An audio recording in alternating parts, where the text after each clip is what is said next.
মুসলমানের রক্তের দাম নাই। দুনিয়াতে সবকিছুর বিচার হয়, কিন্তু মুসলমানের রক্তের বিচার হয় না। ঠুনকো কারণে, যেন তেন কারণে মুসলমানকে হত্যা করা হয়। একজন মুসলমান, তাকে দিনের বেলা প্রকাশ্যে হত্যা করা হয়েছে, ভিডিও ফুটেজ থাকা সত্ত্বেও ওই লোকটার বিচার করতে বছরকে বছর লেগে যায়। এটা কোনো ভালো মানুষের আইন হতে পারে না। মাত্র রাজনৈতিক প্রতিদ্বন্দ্বিতা, শুধুমাত্র রাজনৈতিক প্রতিহিংসার কারণে বাংলাদেশে প্রতি বছর কি পরিমাণ মুসলমানকে, নিরপরাধ মুসলমানকে অন্যায়ভাবে হত্যা করা হয়। সে আমার রাজনীতি করে না, তার রাজনৈতিক বিশ্বাস আমার রাজনৈতিক বিশ্বাস মিলে না, তাহলে তাকে হত্যা করতে হবে। এটা কিসের আদর্শ? আমি বলি এটা গণতন্ত্রের আদর্শ। আপনারা রাগ হইতে পারেন, এটা কোরআনের আদর্শ না। কোরআনের আদর্শ একজন মুসলমানের দাম আল্লাহর কাছে বাইতুল্লাহ শরীফের চাইতে কোটি কোটি গুণ বেশি। এটাই হচ্ছে আমাদের দেশে গণতন্ত্রের রাজনীতি। এক গ্রুপ ক্ষমতায় আসবে তো অপর গ্রুপকে গুম, খুন, হত্যা সবকিছু করবে, চাঁদাবাজি, টেন্ডারবাজি সবকিছু করবে। আবার যখন এই গ্রুপ ক্ষমতা থেকে যাবে তো ওই গ্রুপ এসে এই গ্রুপের উপর জুলুম, নির্যাতন, নিপীড়ন চালাবে। এর চাইতে বেশি, এর চাইতে ভালো কিছু আমরা গত স্বাধীনতার পর থেকে এদেশে গণতন্ত্র থেকে পাই নাই। সম্মানিত উপস্থিতি, এ কুল কায়নাত, আসমান জমিন, সমস্ত মখলুকাত, এই সব জিনিসকে আল্লাহ তাআলা শুধুমাত্র একটা শব্দ দ্বারা তৈরি করেছেন। আল্লাহ তাআলা আসমান আর জমিনের সব মখলুকাতকে, আসমান আর জমিন সহ সকল কিছুকে আল্লাহ তৈরি করেছেন শুধু আল্লাহর একটা শব্দ, যে শব্দের নাম হলো কুন। আল্লাহ কোরআনে বলেন, ইন্নামা আমরুহু ইযা আরাদা শাইআন আন ইয়াকুলা লাহু কুন ফায়াকুন। নিশ্চয়ই আল্লাহ তাআলা যখন কোনো কাজ করার ইচ্ছা করেন তো আল্লাহ তাআলা শুধু কুন বলেন আর সেটা হয়ে যায়। বলি সুবহানাল্লাহ। পৃথিবী সহ সকল কিছুর সৃষ্টির ব্যাপারে আল্লাহ তাআলা এই শব্দটা বললেন যে আমি পৃথিবী সহ সব কিছুকে এই কুন শব্দ দ্বারাই তৈরি করেছি। বাকি মানুষকে, আশরাফুল মখলুকাত, মানুষকে আল্লাহ তাআলা কোন শব্দ দ্বারা তৈরি করেন নাই, বরং মানুষকে আল্লাহ তাআলা তার কুদরতি হাতে ধরে ধরে তৈরি করেছেন। আল্লাহ বলেন, লাকাদ খালাকনাল ইনসানা ফি আহসানি তাকওয়িম। নিশ্চয় আমি পৃথিবীর সব মানুষগুলোকে মেপে মেপে সুন্দর করে উত্তম অবয়ব দিয়ে তৈরি করেছি। মুহাদ্দিসিনে কেরাম লেখেন, তাকওয়িমের ব্যাখ্যায় লেখেন, মানুষকে আল্লাহ তাআলা এত যত্ন করে, এত ভালোবেসে, এত সুন্দর করে তৈরি করেছেন। মানুষের নাকটাকে আল্লাহ তাআলা মেপে মেপে একজন মানুষের জন্য তার নাকটা কতটুকু, কত ইঞ্চি, এদিকে কতটুকু, এদিকে কতটুকু, তার দৈর্ঘ্য কতটুকু, প্রস্থ কতটুকু হইলে তাকে সুন্দর লাগবে, অতটুকুতেই তার নাকটা তৈরি করেছেন। দুটি হাত তৈরি করেছেন, হাত দুটোকে সামনের দিকে মেলে দেন, দেখবেন এক জায়গায় গিয়ে দুটি হাত সমানভাবে শেষ হয়ে গেছে। অর্থাৎ আল্লাহ তাআলা মানুষের দুটি হাতকেও মেপে মেপে তৈরি করেছেন। এটা কত ফিট, কত ইঞ্চি হলে মানুষের জন্য সৌন্দর্য হবে সেভাবেই তৈরি করেছেন। মানুষের চোখ, নাক, মুখ, পা, পুরো শরীর, এক কথায় আল্লাহ তাআলা মানুষকে নিজ হাতে মেপে মেপে সুন্দর করে করে তার নাক কোথায় লাগালে তাকে সুন্দর লাগবে সেখানেই নাকটা বসিয়ে দিয়েছেন, চোখটা কোথায় লাগালে সুন্দর হবে চোখটাও সেখানে বসিয়ে দিয়েছেন।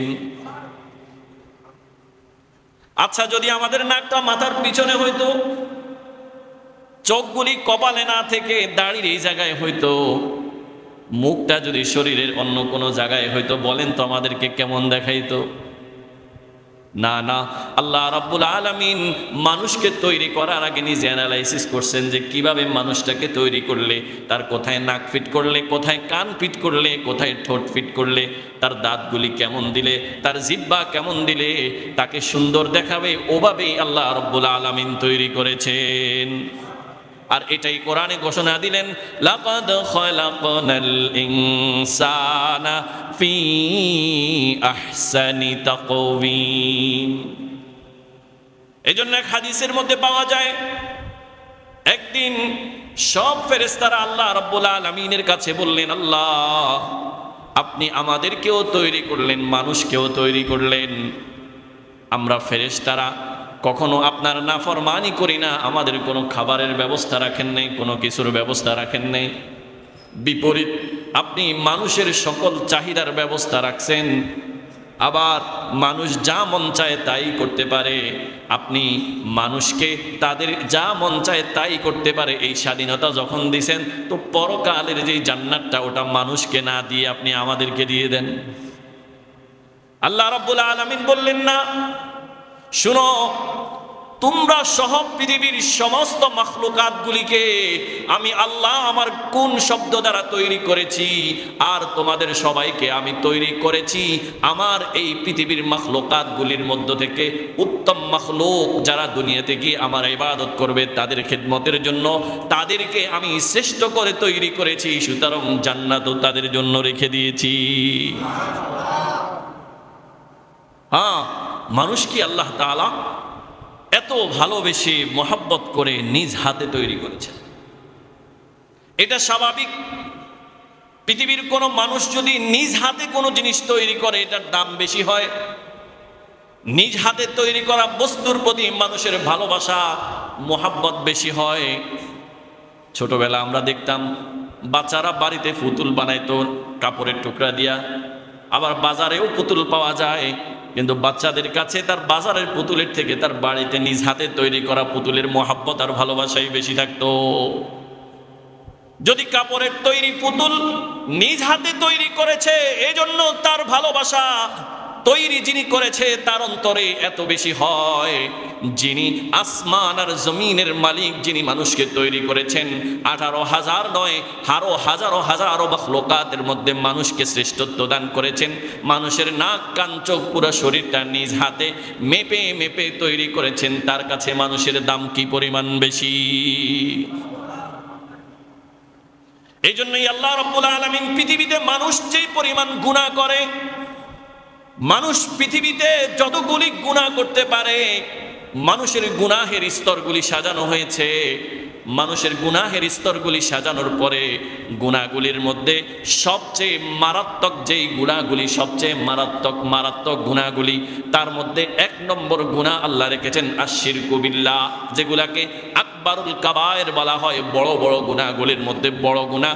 এর মধ্যে প্রথম নম্বর হলো আল্লাহর সাথে শিরিক করা, আর দ্বিতীয় নম্বর হলো কোনো মানুষকে হত্যা করা। বলি নাউযুবিল্লাহ। 4টা গুনাহ আল্লাহর কাছে সবচেয়ে বেশি মারাত্মক। তার মধ্যে 1 নম্বর হলো আশশিরকু বিল্লাহ, আল্লাহর সাথে শিরিক করা, আল্লাহর সাথে শিরিক করা। তারপরে দ্বিতীয় নম্বর গুনাহই হলো মানুষকে অন্যায়ভাবে কোনো মানুষকে হত্যা করা, এটা হলো দ্বিতীয় নম্বর গুনাহ। রাসূল আকরাম সাল্লাল্লাহু আলাইহি ওয়াসাল্লামের হাদিসের মধ্যে যদি আমরা গবেষণা করি, চিন্তা করি, চোখ বুলাই, তাহলে দেখতে পাই রাসূল করিম সাল্লাল্লাহু আলাইহি ওয়াসাল্লাম তার হাদিসের মধ্যে মানুষকে বারবার সতর্ক করেছেন মানুষ হত্যা থেকে, মানুষ হত্যা থেকে। আল্লাহর রাসূল এক হাদিসের মধ্যে, হাদিসে কুদসির মধ্যে, হাদিসের মধ্যে আল্লাহর ব্যাপারে বলতেছেন, লাউ আন্না আহলা সামাওয়াতিহি ওয়া আহলা আরদিহি ইশতারাকু ফি দামিন মুমিনিন লা আদখালাহুমুন নার। দোস্ত, কত বড় কঠিন কথা। মুহাম্মদুর রাসূলুল্লাহ বলেন, আল্লাহ তাআলা এই কথা ঘোষণা দিয়েছে, যদি পৃথিবীর সব মানুষগুলি, শুধু আসমানের মানুষ নয়, শুধু জমিনের মানুষ নয়, একটু মনোযোগ দিয়ে হাদিসটা শুনেন। লাউ আন্না আহলা সামাওয়াতিহি ওয়া আহলা আরদিহি ইশতারাকু ফি দামিন মুমিনিন। যদি পৃথিবীর জমিনে যতগুলি হায়াওয়ান জানোয়ার, জমিনে যতগুলি জীবিত বস্তু আছে, জমিনে যতগুলি হায়াওয়ান জানোয়ার চতুষ্পদ জন্তু প্রাণী আছে, এই সবগুলি এবং আসমানের সমস্ত প্রাণীগুলি সবাই মিলে একসাথ হয়ে যদি কোনো একজন মুসলমানকে হত্যা করে, অন্যায়ভাবে হত্যা করে, তো আল্লাহ রাব্বুল আলামিন বলেন আমার ওই এক মুসলমান বান্দাকে হত্যা করার কারণে আসমান আর জমিনের সমস্ত প্রাণীগুলাকে একসাথে জাহান্নামে দিতে আমি কোনো দ্বিধা করব না। চিন্তা করছেন কত বড় ধমকির কথা, যে জমিনের সমস্ত প্রাণী, আসমানের সমস্ত প্রাণী, এরা সব মিলে একত্র হয়ে যদি আমার কোনো মুসলমান বান্দাকে হত্যা করে, এটা অন্যায়ভাবে হত্যা, অন্যায়ভাবে যদি হত্যা করে, তো আমি মালিক এই এক হত্যার কারণে জমিনের সমস্ত প্রাণীকে, আসমানের সমস্ত প্রাণীকে একসাথে জাহান্নামে দিতে আমি এক মুহূর্ত চিন্তা করব না। বলেন এবার মানুষ হত্যা কি পরিমাণ গুনাহ, মানুষ হত্যা কি পরিমাণ গুনাহ। এই জন্য হাদিসের মধ্যে রাসূল আকরাম সাল্লাল্লাহু আলাইহি ওয়াসাল্লাম বারবার মানুষকে হুঁশিয়ার করেছেন কোন মুসলমান ভাইকে অন্যায়ভাবে হত্যা করা যাবে না। আল্লাহর রাসূল মুসলমানের পরিচয় তো এটা দিয়েছেন, আল মুসলিমু মান সালিমাল মুসলিমুনা মিন লিসানিহি ওয়া ইয়াদিহি। রাসূল বলেন মুসলমান তো ওই লোকটাই হতে পারে, আল মুসলিমু মান সালিমাল মুসলিমুনা মিন লিসানিহি ওয়া ইয়াদিহি, যার মুখ কখনো অন্য মুসলমানকে কষ্ট দেয় নাই, যার হাত কখনো অন্য মুসলমানকে কষ্ট দেয় নাই, এই লোকটাই তো মুসলমান। অপর হাদিসের মধ্যে রাসূল বলেন যে কোনো মুসলমানকে অন্যায়ভাবে হত্যা করলো সে আমার উম্মতের অন্তর্ভুক্তই না, সে আমার উম্মতের অন্তর্ভুক্ত না। আমি গত সপ্তাহ আপনাদেরকে হাদিস শুনাইছি, বিদায় হজের ভাষণে আল্লাহর রাসূল সাল্লাল্লাহু আলাইহি ওয়াসাল্লাম সাহাবায়ে কেরামদেরকে আশ্চর্য ধরনের কিছু প্রশ্ন করছেন। রাসূল সাহাবায়ে কেরামদেরকে বিদায় হজের ভাষণে প্রশ্ন করে বলেন, হে আমার সাহাবারা, বলো তো এখন যেই মাসটা চলতেছে এই মাসটা কোন মাস? সাহাবায়ে কেরাম সবাই জানতো যেটা জিলহজ মাস, কিন্তু সাহাবায়ে কেরাম কেউই উত্তর করে নাই, কারণ তারা মনে করছে রাসূল এই মাসের অন্য আরেকটা নাম বলবে। সাহাবায়ে কেরাম বললেন আল্লাহু ওয়া রাসূলুহু আলাম, আল্লাহ এবং তার রাসূল ভালো জানে। রাসূল বললেন এটা কি জিলহজ মাস নয়? সাহাবায়ে কেরাম বললেন হ্যাঁ এটা জিলহজ মাস। এরপরে আবার আল্লাহর রাসূল প্রশ্ন করলেন, বলো তো আমরা যেই জায়গায় যেই দিনটাতে দাঁড়িয়ে আছি এই দিনটা কোন দিন? সাহাবায়ে কেরাম সবাই জানতেন ওই দিনটা হলো কোরবানির দিন, ইয়াউমুন নহর ওই দিন। কিন্তু এরপরেও সাহাবায়ে কেরাম নিজ থেকে কোনো উত্তর দেন নাই, কারণ তাদের ধারণা ছিল হয়তো রাসূল এই দিনের নতুন আরেকটা নামকরণ করবেন। তারা বললেন আল্লাহু ওয়া রাসূলুহু আলাম, আল্লাহ এবং তার রাসূলই ভালো জানে। কিন্তু আল্লাহর রাসূল সাল্লাল্লাহু আলাইহি ওয়াসাল্লাম বললেন আজকের দিন কি ইয়াউমুন নহর নয় কি? সাহাবায়ে কেরাম বললেন বালা ইয়া রাসূলুল্লাহ। এরপরে রাসূল আবার প্রশ্ন করলেন, ও আমার সাহাবীরা বলো তো যেই ভূমিতে আমরা দাঁড়িয়ে আছি এই ভূমিটা কোন ভূমি? সাহাবায়ে কেরাম জানতেন এটা মক্কার জমিন, কিন্তু তারা রাসূলের এই কথায় কোনো উত্তর দিলেন না। তারা বললেন আল্লাহু ওয়া রাসূলুহু আলাম, আল্লাহ এবং তার রাসূলই ভালো জানে। রাসূল বললেন এই ভূমিটা কি পৃথিবীর সবচেয়ে সম্মানিত এবং দামি ভূমি নয়? সাহাবায়ে কেরাম বললেন হ্যাঁ দামি ভূমি। এবার তিন প্রশ্নের পরে রাসূল এবার সাহাবায়ে কেরামকে যেদিকে ইঙ্গিত করলেন, ও আমার সাহাবীরা শুনো, আজকের এই মাস জিলহজ মাস এটাকে আল্লাহ তাআলা যেমন সম্মানিত করেছেন, আজকের দিন কোরবানির দিনটাকে যেমন আল্লাহ তাআলা সম্মানিত করেছেন, এই শহরটাকে যেমন আল্লাহ তাআলা পৃথিবীর সব শহরের মধ্যে সম্মানিত করেছেন, ঠিক আজকের মাস দিন এবং শহরের মতো আল্লাহ তাআলা একজন মুসলমানের রক্তকেও তোমাদের জন্য সম্মানিত করে দিয়েছেন। এরপরে রাসূল বললেন ওয়াসাতালকাউনা রাব্বাকুম, এ আমার সাহাবীরা শুনে রাখো, আমি মুহাম্মাদুর রাসূলুল্লাহ আজকে তোমাদেরকে এই ভাষণ দিয়ে যাচ্ছি। রাসূলের এই ভাষণ তো বিদায় হজের ভাষণ, শেষ ভাষণ ছিল, অর্থাৎ রাসূলের একত্রে সমস্ত ১৬ লক্ষ সাহাবায়ে কেরামকে শেষ ভাষণ, শেষ নির্দেশ যেটা দিয়েছেন যে আমার সাহাবীরা পৃথিবীতে তোমরা থাকবা, তোমরা সবাই এক বাবার সন্তান, এক আল্লাহর গোলাম, তোমাদের কারো জন্য অপর ভাইয়ের রক্ত ঝরানো কোনোভাবে জায়েজ নাই। এটা মুহাম্মাদুর রাসূলুল্লাহর জিন্দেগীর শেষ ভাষণ ছিল। বলেন কি পরিমাণ দামি ভাষণ এটা! অন্য হাদিসের মধ্যে পাওয়া যায় রাসূল একদিন বাইতুল্লাহর তাওয়াফ করতেছেন, বাইতুল্লাহর তাওয়াফ শেষ করে বাইতুল্লাহকে নির্দেশ করে, বাইতুল্লাহকে ইশারা করে ইঙ্গিত করে বলতেছেন, মা আতিয়াবুকে ওয়া আতিয়াবু রিহুকে, ও বাইতুল্লাহ তুমি না কত সুন্দর, তোমার ঘ্রাণ না কত চমৎকার ঘ্রাণ, ওয়া মা আযমুকে ওয়া আযমু হুরমাতুকে, তুমি কত বড়, তোমার সম্মান আল্লাহর কাছে কত বড়। ওয়াল্লাযী নফসু মুহাম্মাদিন বিয়াদিহি, শুনে রাখো আমি মুহাম্মদ ওই সত্তার কসম করে বলতেছি, যেই সত্তার কুদরতি কবজার মধ্যে আমার হাত, আমি মুহাম্মদ কসম করে বলতেছি, লা হুরমাতুল মুমিনি আযমু ইনদাল্লাহ মিন কামালিহি ওয়া দামিহি, আমি মুহাম্মদ আল্লাহর কসম করে বলছি, একজন মুসলমানের মাল এবং একজন মুসলমানের জানের দাম তুমি বাইতুল্লাহর চাইতেও আল্লাহর কাছে বেশি। সুবহানাল্লাহ। হ্যাঁ, একজন মুসলমানের দাম বাইতুল্লাহর চাইতেও বেশি। বলে একজন মুসলমানের দাম বাইতুল্লাহর চাইতে বেশি কিভাবে হয়?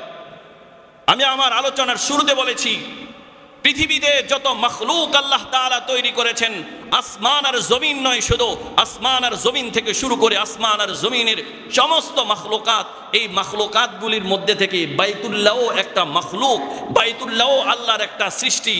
মানুষ ছাড়া পৃথিবীর সব সৃষ্টিকে আল্লাহ কোন শব্দ দ্বারা তৈরি করেছেন? আর একমাত্র মানুষকে আল্লাহ তাআলা নিজ হাতে তৈরি করেছেন। তো যেটা মালিকের শব্দের কারণে তৈরি করেছে এটার দাম বেশি না যেটা আল্লাহ নিজ হাতে তৈরি করেছেন এটার দাম বেশি। হ্যাঁ, এই জন্যই কবি বড় সুন্দর করে বলছেন, মে খরো মুসাহাব সুজো আতশন্দর কাবাজন সাকিনে বুদ খানা বাসি মর্দমা জারি মুকুন, কাবা বুনিয়া দে খলিলে আজরাস, কাবা বুনিয়া দে খলিলে আজরা সদ হাজারা কাবা এক দিল বেহতরাস।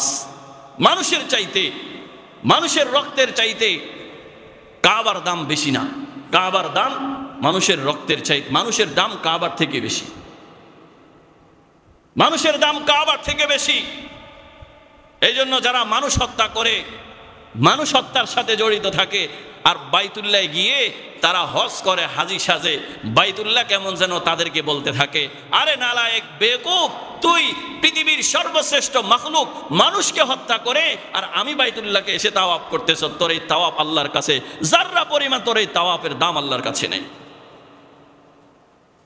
এই জন্য মেরে মুহতারাম দোস্ত, রাসূলের এক হাদিসের মধ্যে পাওয়া যায়, কোন মুসলমান যদি অপর মুসলমানের হত্যার মধ্যে নিজের অর্ধেক শব্দ দ্বারা, আমরা দৈনন্দিন জীবনে যতগুলি কথা বলি, আমার কথার অর্ধেক কথাও যদি কোনো মুসলমান হত্যার পিছনে দায়ী হয়, কথাটা খুব মনোযোগ দিয়ে বুঝেন, আমার একটা কথা না, আমার কথার একটা শব্দের অর্ধেক যদি কোনো একজন মুসলমান হত্যার পিছনে কারণ হয়, তো এই লোকটা কিয়ামতের ময়দানে আল্লাহ তাআলার কাছে এমন ভাবে উঠবে যে আল্লাহ তাআলা বলবে যে তুমি আমার রহমত থেকে মায়ুস, তুমি আমার রহমত থেকে নৈরাশ, যাও, তোমাকে আজকে কোনো রহমত করা হবে না।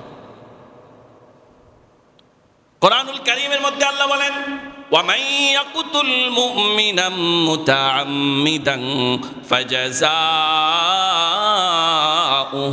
جَهَنَّمُ, যেই লোকটা ইচ্ছা করে কোনো মুসলমানকে হত্যা করলো, তার জন্য আল্লাহ রাব্বুল আলামিনের কাছে অন্য কোনো শাস্তি নাই, শুধুমাত্র কেবলমাত্র একটা শাস্তি হইল জাহান্নাম। নাউজুবিল্লাহ বলেন না, শুধুমাত্র শাস্তি কি? জাহান্নাম, এর পরে আর কোনো শাস্তি নেই। এই জন্য উলামায়ে কেরামের মধ্যে এটা নিয়ে দ্বিমত আছে যে যারা মানুষ হত্যা করে তাদের তাওবা কবুল হবে কিনা। পৃথিবীতে সব গুনাহের তাওবা কবুল হবে, কিন্তু মানুষ হত্যা যারা করবে তাদের কি হবে না? তাওবা কবুল হবে না। এটা নিয়ে উলামায়ে কেরামের দ্বিমত আছে। কেউ বলছেন যে না, যারা মানুষ হত্যা করে তাদের জাযা জাহান্নামে, তাদের কোনো তাওবা কবুল হবে না। আবার জমহুর উলামায়ে কেরামের কথা হলো, হ্যাঁ, তার তাওবা কবুল হবে, বাকি তাকে সাজা ভোগ করতে হবে, তাকে জাহান্নামে যেতে হবে, সাজা ভোগ করতে হবে। এরপরে যদি তার ঈমান থাকে তো আল্লাহ তাআলা তাকে কোনো না কোনো সময় জান্নাত দিতে পারেন। মুহাম্মাদুর রাসূলুল্লাহ সাল্লাল্লাহু আলাইহি ওয়াসাল্লাম রসুলের কাছে যেই লোকটা শুধুমাত্র কালিমা বলতো তার দাম কি পরিমাণ ছিল। আল্লাহর রসুল সাল্লাল্লাহু আলাইহি ওয়াসাল্লামের বিভিন্ন হাদিস থেকে বিভিন্ন রকম ঘটনা পাওয়া যায়। বুখারী শরীফের যিনি ব্যাখ্যা করেছেন আল্লামা ইবনে হাজার আসকালানী রহিমাহুল্লাহু তাআলা, উনি একটা ঘটনা লিখেছেন। রসুল সাল্লাল্লাহু আলাইহি ওয়াসাল্লাম জীবিত থাকতে আল্লাহর রসুল একটা বাহিনীকে পাঠাইছেন একটা কওমের সাথে যুদ্ধ করার জন্য। যখন এই কওমটা তাদের সাথে যুদ্ধ করার জন্য গেছে, তো যাওয়ার পথে দুই গ্রুপের যখন যুদ্ধ হয়েছে, রাত্রি হয়ে গেছে, যুদ্ধ থেমে গেছে। থেমে যাওয়ার পরে শত্রু পক্ষের একটা লোক রাত্রিবেলা মুসলমানদের বাহিনীর সাথে দেখা করতে আসতেছিল। এই লোকটা যখন বের হয়েছে, তার উদ্দেশ্য ছিল সে তার সাথীদেরকে বলছে, আমি আজকে থেকে আর তোমাদের সাথে নাই, আমি মুহাম্মাদের বাহিনীর সাথে সাক্ষাৎ করতে যাই। এটা আছে এক ব্যাখ্যার মধ্যে। আরেকটা হলো যে রসুল বাহিনী পাঠাইছে, পাঠানোর পরে এই লোকটাকে যখন মুসলমানরা হত্যা করে, আরেকটা ঘটনা আছে যে আল্লাহ রসুল বাহিনী পাঠাইছে, পাঠানোর পরে এক মুসলিম ছিল, তার সাথে জাহিলিয়াতের যুগে আরেক কাফেরের সাথে দ্বন্দ্ব ছিল, কিন্তু ওই কাফেরটা পরবর্তীতে মুসলমান হয়ে গেছে, এই লোকটা জানতো না। উনি সহ একসাথে যখন প্রতিমধ্যে দুইজনের সাক্ষাৎ হয়েছে, দুই হাদিসের মধ্যে দুই রকম রেওয়ায়েত পাওয়া যায়। তো সাক্ষাতের পরে এই রেওয়ায়েতের মধ্যে পাওয়া যায় সাক্ষাতের পরে দুইজনের মধ্যে যুদ্ধ হয়েছে, আর আগের রেওয়ায়েতের মধ্যে পাওয়া যায় যে এই লোকটা তার সাথীদেরকে বলছে, আমি আর তোমাদের সাথে নাই, আমি মুসলমানের মুহাম্মাদের বাহিনীর সাথে চলে যাচ্ছি। এটা বলে সে তার কাফেরদের বাহিনী থেকে বের হয়েছে, বের হয়ে মুসলমানের বাহিনীর কাছে গেছে। যাওয়ার পরে এই লোকটাকে মুসলমানদের মধ্য থেকে একজনে দেখে ফেলছে। দেখে ফেলার পরে এই লোকটা তাকে সালাম দিছে, আসসালামু আলাইকুম। সালাম দেওয়া, একজন মুসলমান অপর মুসলমানকে সালাম দেওয়া, এটা তার ইসলামের প্রমাণ বহন করে। কিন্তু ওই সাহাবী মনে করছে এ তো শত্রুপক্ষের লোক, এ রাত্রেবেলায় আমাদের এখানে আসছে, আমাদেরকে অবশ্যই হামলা করবে। সে তার সাথে যুদ্ধ বাধায়া দিছে এবং এক পর্যায়ে এই যে কাফেরের বাহিনী থেকে যে লোকটা গেছে, এই লোকটা মৃত্যুবরণ করছে। যখন মৃত্যুবরণ করছে, রসুল করিম সাল্লাল্লাহু আলাইহি ওয়াসাল্লামের কাছে এই খবর পৌঁছছে। পৌঁছার পরে আল্লাহর রসুল ওই বাহিনীকে খুব বেশি রাগ করলেন, এবং সে যখন রসুলের কাছে গেলেন, রসুল বললেন, লা গফারাল্লাহু লাক, এই তোকে যেন আল্লাহ মাফ না করে। ওই লোকটা যখন তোমাকে সালাম দিয়েছে, তুমি এরপরে সালাম তার মুসলমানের প্রমাণ বহন করে, তাকে তুমি কিভাবে হত্যা করছো? আর আগের বর্ণনার মধ্যে এই লোকটা যখন কালিমা পড়ছে, তোমার পূর্ব শত্রুতার কারণে তুমি তাকে কিভাবে হত্যা করলে? আল্লাহর রসুল এত বেশি রাগ হয়ে গেলেন, সাহাবাই কারামকে বললেন, ওকে আমার সামনে থেকে নিয়ে যাও, সে একজন নিরাপরাধ মুসলমানকে কেন হত্যা করলো? হাদিসের ঘটনার মধ্যে পাওয়া যায় এই লোকটা কিছুদিন পরে মৃত্যুবরণ করছে। মৃত্যুবরণ করার পরে সাহাবাই কারাম লোকটাকে জানাজা পড়ায়া কবরের মধ্যে রাখছে। কবরের মধ্যে রাখার পরে কিছুক্ষণ পরে দেখা গেল তার লাশটা উপরে চলে আসছে। আবার কবরে রাখছে, দেখলো যে তার লাশটা আবার উপরে চলে আসছে। রসুল আকরাম সাল্লাল্লাহু আলাইহি ওয়াসাল্লামের কাছে যখন এই ঘটনা বর্ণনা করা হলো, আল্লাহর রসুল সাল্লাল্লাহু আলাইহি ওয়াসাল্লাম বলেন, হ্যাঁ, সে একজন নিরাপরাধ মুসলমানকে হত্যা করার কারণে আল্লাহ তাআলা জমিনকে তার লাশ দিতে নিষেধ করে দিয়েছে। জমিন তার লাশ গ্রহণ করবে না। সাহাবায়ে কেরাম বললেন, ইয়া রাসূলুল্লাহ, মানুষ তো এর চেয়ে আরো বড় বড় অপরাধ করে, তাদেরকে তো এই পরিমাণ শাস্তি আল্লাহ দিতে আমরা দেখি নাই, তাকে আল্লাহ তাআলা এই শাস্তি কেন দিল? আল্লাহর রাসূল সাল্লাল্লাহু আলাইহি ওয়াসাল্লাম বলেন যে তাকে আল্লাহ তাআলা এই শাস্তি এই জন্য দিয়েছে যাতে কিয়ামত পর্যন্ত মানুষ এই কথা বলতে পারে যে একজন নিরাপরাধ মুসলমানকে হত্যা করা কি পরিমাণ অন্যায় হতে পারে। আবার একজন নিরাপরাধ মুসলমানকে হত্যা করার পরে আল্লাহ তাআলা তাকে যদি দুনিয়াতে এই আযাব দেয়, তাহলে কিয়ামতের ময়দানে কি আযাব দিতে পারে? যাও, তোমরা তার লাশটাকে দুই পাহাড়ের মাঝখানে কোনো এলাকার মধ্যে রেখে রাখো, সেখানেই তার লাশটা পচে গলে যাবে। বর্ণনার মধ্যে পাওয়া যায় ওই লোকের লাশটা পরবর্তীতে দুই পাহাড়ের মাঝখানে কোথাও ফেলে দেওয়া হয়েছে। মেরে মুহতারাম দোস্ত, যদি মুহাম্মদুর রাসূলুল্লাহর সাহাবী হয়ে রসুলের সংস্পর্শ পেয়েও এই লোকটা অন্যায়ভাবে মানুষ হত্যা করার কারণে তাকে আল্লাহ তাআলা এই শাস্তি দেয়, তাহলে যারা আজকে দুনিয়াতে নামে মাত্র মুসলমান হয়ে আরেক মুসলমানকে হত্যা করে, তার কেমন শাস্তি আল্লাহ তাআলা অপেক্ষা করছেন? তার জন্য কেমন শাস্তি অপেক্ষা করছে? বড় আফসোসের কথা বড় আফসোসের সাথে বলতে হয়, আজকে দুনিয়াতে সবকিছুর দাম আছে কিন্তু মুসলমানের দাম নাই, মুসলমানের রক্তের দাম নাই। দুনিয়াতে সবকিছুর বিচার হয় কিন্তু মুসলমানের রক্তের বিচার হয় না। ঠুনকো কারণে, যেন তেন কারণে মুসলমানকে হত্যা করা হয়। ভাই, কোনো ঘটনার কারণে, কোনো কিছুর কারণে, কোনো দিক না নিয়ে প্রত্যেক গ্রুপ, প্রত্যেক বাহিনী সবাই নিজের দিকে খেয়াল করেন। শুধুমাত্র রাজনৈতিক প্রতিদ্বন্দ্বিতা, শুধুমাত্র রাজনৈতিক প্রতিহিংসার কারণে বাংলাদেশে প্রতি বছর কি পরিমাণ মুসলমানকে, নিরপরাধ মুসলমানকে অন্যায়ভাবে হত্যা করা হয়। সে আমার রাজনীতি করে না, তার রাজনীতি, তার রাজনৈতিক নিয়ম, তার রাজনৈতিক বিশ্বাস আমার রাজনৈতিক বিশ্বাস মিলে না, তাহলে তাকে হত্যা করতে হবে। এটা কিসের আদর্শ? আমি বলি এটা গণতন্ত্রের আদর্শ। আপনারা রাগ হইতে পারেন, এটা কোরআনের আদর্শ না। কোরআনের আদর্শ একজন মুসলমানের দাম আল্লাহর কাছে বাইতুল্লাহ শরীফের চাইতে কোটি কোটি গুণ বেশি। এটাই হচ্ছে আমাদের দেশে গণতন্ত্রের রাজনীতি। এক গ্রুপ ক্ষমতায় আসবে তো অপর গ্রুপকে গুম, খুন, হত্যা সবকিছু করবে, চাঁদাবাজি, টেন্ডারবাজি সবকিছু করবে। আবার যখন এই গ্রুপ ক্ষমতা থেকে যাবে তো ওই গ্রুপ এসে এই গ্রুপের উপর জুলুম, নির্যাতন, নিপীড়ন চালাবে। এর চাইতে বেশি, এর চাইতে ভালো কিছু আমরা গত স্বাধীনতার পর থেকে এই দেশে গণতন্ত্র থেকে পাই নাই। গণতন্ত্র থেকে এর চাইতে বেশি কিছু আশা করা যায় না। একজন মুসলমান, তাকে দিনের বেলা প্রকাশ্যে হত্যা করা হয়েছে, ভিডিও ফুটেজ থাকা সত্ত্বেও ওই লোকটার বিচার করতে বছরকে বছর লেগে যায়। এটা কোনো ভালো মানুষের আইন হতে পারে না।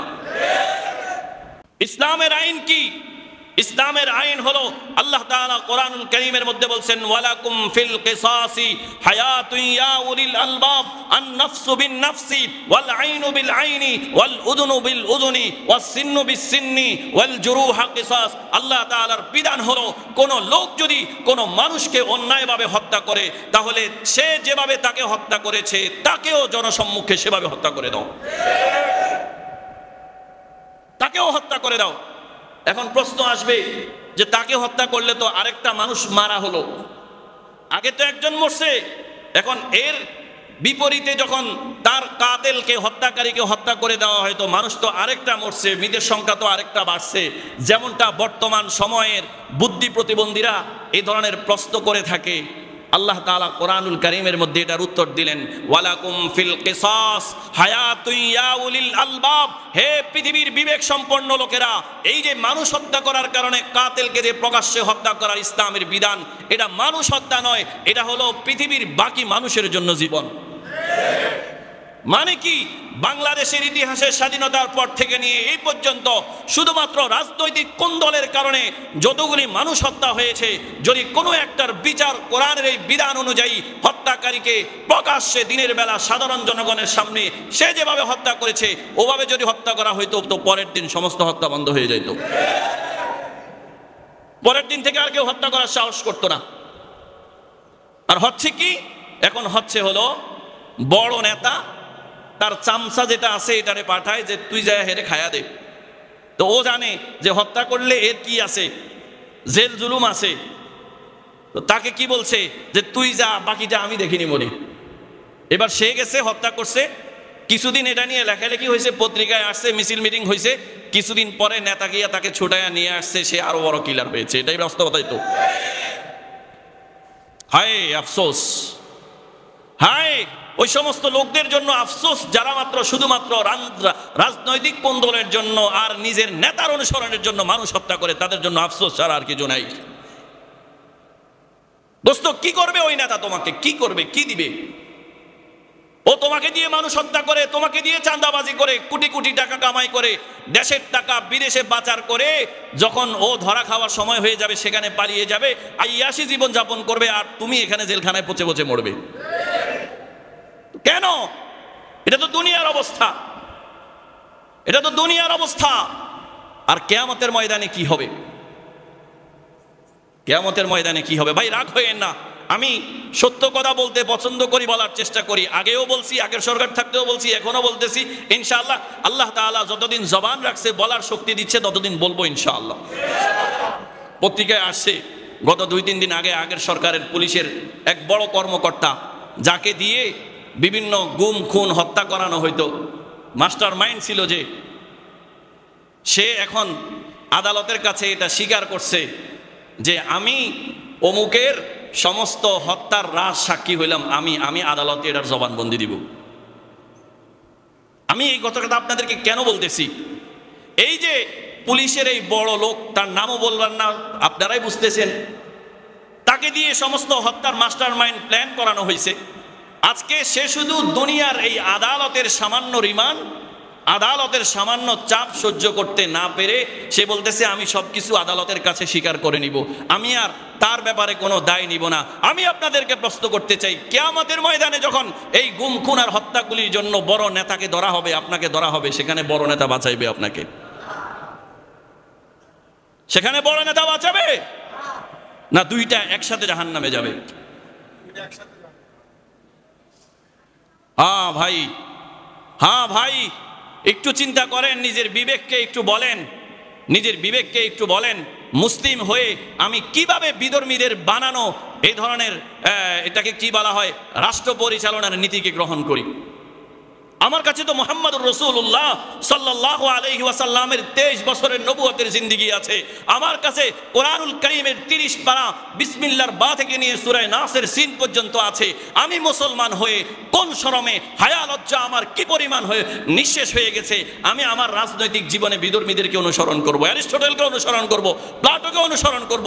আমার কাছে তো মুহাম্মদুর রাসূলুল্লাহ সাল্লাল্লাহু আলাইহি ওয়াসাল্লাম পৃথিবীর শ্রেষ্ঠ মানুষের রাষ্ট্র দর্শন আছে, পৃথিবীর শ্রেষ্ঠ মানুষের সমাজ দর্শন আছে, পৃথিবীর শ্রেষ্ঠ মানুষের রাষ্ট্রনীতি আছে। আমি সেটা গ্রহণ না করে প্লাটো আর অ্যারিস্টটলটা কিভাবে গ্রহণ করব? এটা তখনই সম্ভব হবে যখন আমার মধ্যে থেকে ঈমানি চেতনা লোপ পাবে, যখন আমার মধ্যে থেকে ইসলামের চেতনা লোপ পাবে। খোদার কসম আমি আজ থেকেও বলছি, লক্ষ কোটি বার খোদার কসম করতে হলে করতে পারবো, কিয়ামত পর্যন্ত করতে হলে করে বলতে পারবো, পৃথিবীতে ইসলামের শাসন ছাড়া গণতন্ত্র, সমাজতন্ত্র, অমুকবাদ তমুকবাদ কোন তন্ত্র মন্ত্র পৃথিবীতে ইনসাফ আর শান্তি প্রতিষ্ঠা করতে পারবে না, পারে না। এটা পৃথিবীর ইতিহাসে এখন পর্যন্ত একজন মানুষ প্রমাণ দেন যে এগুলা দ্বারা মানব রচিত সংবিধানের মাধ্যমে, মানব রচিত তন্ত্রমন্ত্রের মাধ্যমে পৃথিবীতে শান্তি প্রতিষ্ঠা হয়েছে, একটা নজিরও কোথাও নাই। কিন্তু ভুরি ভুরি নজির পৃথিবীতে আছে যে মুহাম্মদুর রাসূলুল্লাহ সাল্লাল্লাহু আলাইহি ওয়াসাল্লামের রাষ্ট্র দর্শন, চিন্তা চেতনা, মুহাম্মদুর রাসূলুল্লাহর সুন্নাহ, কোরআনের আইন দ্বারা পৃথিবীতে শান্তি প্রতিষ্ঠা হয়েছে, এটার প্রমাণ বর্তমানেও পৃথিবীতে আছে। এই কথা বললে কিছু শয়তান আমাদেরকে বলে, তাহলে কি দেশটাকে আপনারা আফগানিস্তান বানাইতে চান? আমি বলি হ্যাঁ, আফগানিস্তানে ইসলামী খেলাফত প্রতিষ্ঠা হয়েছে, সেখানে যে শান্তি প্রতিষ্ঠা হয়েছে, যদি এটাই হয় তো আমাদের দেশ স্বর্গে পরিণত হবে। এবার আমাকে জঙ্গি বলা শুরু করবে, আমি বলবো কোরআনের কথা বললে যদি তুমি আমাকে জঙ্গি বলো তো আমি এই জঙ্গি লক্ষ কোটিবার হতে রাজি আছি। এই জন্য মুসলমান চলেন বিধর্মীদের এই সংস্কৃতি, বিধর্মীদের বানানো নীতি থেকে আমরা কোরআনে ফিরে যাই। পারা যাবে না? দেখি নিয়ত করেন ইনশাআল্লাহ। আল্লাহ আমাদের সবাইকে তৌফিক দান করেন, মৃত্যু পর্যন্ত আমাদেরকে দ্বীনের সাথে লেগে থাকার তৌফিক দান করেন। দোস্ত, খোদার কসম কোটিবার আমি বলতে পারি, আল্লাহর রসুলের বিধান ছাড়া, কোরআন ছাড়া পৃথিবীতে ইনসাফ কখনো প্রতিষ্ঠা হবার নয়, হবেও না। মানুষ হত্যা বন্ধ করার জন্য পৃথিবীর কোন নীতি মানুষ হত্যা পৃথিবীতে বন্ধ করতে পারবে না, একমাত্র কোরআন ছাড়া। আল্লাহ আমাদের সবাইকে জানার, বুঝার, মানার তৌফিক দান করেন। শুধুমাত্র রাজনীতিক একটা পদ, শুধুমাত্র চাঁদার একটা ভাগ, শুধুমাত্র বাজারে একটা দোকান, শুধুমাত্র একটা ভালো অবস্থানের জন্য এই পচা রাজনীতিকে গ্রহণ করে নিজের দুনিয়ার আখিরাতকে ধ্বংস করিয়েন না। এটা নিজের দিল থেকে আজম করেন যে আমিও ইনশাআল্লাহ আজ থেকে মনে মনে এটা চেষ্টা শুরু করি যে আমিও পৃথিবীতে খেলাফত চাই। হয়তো আমি দেখব না, হয়তো আপনি দেখবেন না, কিন্তু আল্লাহ তাআলা পৃথিবীতে যেদিন খেলাফত প্রতিষ্ঠা করবেন, সেই দিন পৃথিবীতে হওয়া সমস্ত ন্যায় কাজগুলির, ভালো কাজগুলির সব আমার আমলনামায় চলে যাবে। আহাদে ইহুদি খ্রিস্টানরা যদি গণতন্ত্র প্রতিষ্ঠা করার জন্য শত শত বছর তারা সময় দিতে পারে, তো আমরা খেলাফার জন্য কেন সময় দিতে পারবো না? আল্লাহ আমাদেরকে বোঝার তৌফিক দান করেন। আল্লাহ পৃথিবী থেকে অন্যায়ভাবে মানুষ হত্যা বন্ধ করে দেন। ভাই চাই সে যে দলের হোক, যখন সে মুসলমান তাকে অন্যায়ভাবে হত্যা করা এটা কারোর জন্যই জায়েজ নেই, সবার জন্য হারাম। অমুক দল করছে তমুক দল করছে আমি কারো কথা বলতে চাই না, সবার জন্য হত্যা, সবার জন্যই অন্যায়। হ্যাঁ, কোনো মানুষ হত্যাযোগ্য অপরাধ করলে রাষ্ট্র তাকে হত্যা করবে, সেটা ভিন্ন কথা। আল্লাহ আমাদেরকে বোঝার তৌফিক দান করেন, জানার তৌফিক দান করেন, মানার তৌফিক দান করেন। আল্লাহ আমাদের দেশে আবারও খেলাফা প্রতিষ্ঠা করে দেন, রসুলের যুগের সেই সৌন্দর্য যেন আমরা বাংলাদেশে উপভোগ করতে পারি, সেই তৌফিক দান করেন। ওয়া আখিরু দাওয়ানা।